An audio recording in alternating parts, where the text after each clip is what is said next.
অলৌকিক এক ঘটনা ঘটেছে বাংলাদেশে নয়, এটা হচ্ছে লিবিয়ায়। সম্ভবত তার নাম আমির, তার নিয়ত ছিল সে এবার হজ করবে। হজ যাত্রী সবার নাম ঠিক থাকার কারণে সবাই ঠিক এয়ারপোর্টে এসে উপস্থিত সময় সে প্লেনে উঠে যায়। কিন্তু আমির হোসেনের কাগজপাতিতে একটুকা সমস্যা থাকার কারণে সে আমির হোসেনকে রেখে যায়। সেই হজের ফ্লাইটটি রেখে যাওয়ার পর সেই উড়োজাহাজটা আকাশপথে রওনা হয়। উড়োজাহাজটা আকাশপথে রওনা হওয়ার পর হঠাৎ দেখা যাচ্ছে যে যানজটিতে সমস্যার কারণে এই বিমান নিয়ে সৌদি আরবে যাওয়া সম্ভব না। তখন পাইলট আবার ব্যাক করে সেই লিবিয়ার এয়ারপোর্টে নেমে যায়। নেমে যাওয়ার পর দেখা যায় যে সব কিছু ঠিকঠাক করার পর আবার আকাশপথে রওনা হয়। রওনা হওয়ার পর পাইলট দেখে যে আকাশে আবহাওয়ার কারণে এমনই সমস্যা দেখা দিচ্ছে যে বিমানটি আর সৌদি আরবের উদ্দেশ্যে যাওয়া যাচ্ছে না।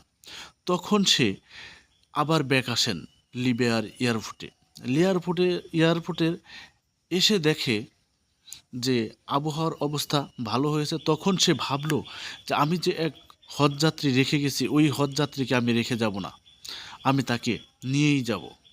তখন সেই আমির হোসেনকে পাইলট নিজে এসে তাকে বললেন যে আপনি চলুন, আপনি সৌদি আরবে যাবেন, আপনি হজ করবেন।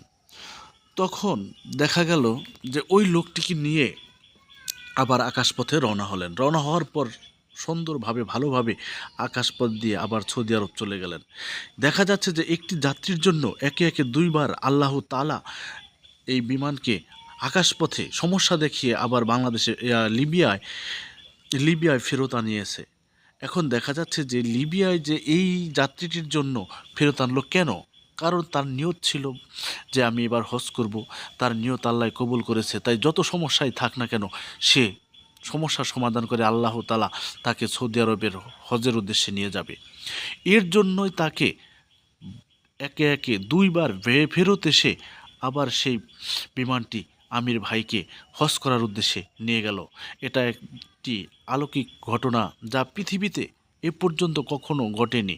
এই ঘটনার জন্য আমরা আল্লাহর উপর বারবার নির্ভরশীল হই এবং আল্লাহকে আমরা অনেক অনেক ভালোবাসি। আল্লাহ আমাদের সৃষ্টিকর্তা, আল্লাহকে সবসময় স্মরণ করলে আমাদের আপদ বিপদ থাকবে না এবং ভালো নিয়ত করলে আল্লাহ তাআলা সেটি পূরণ করবে।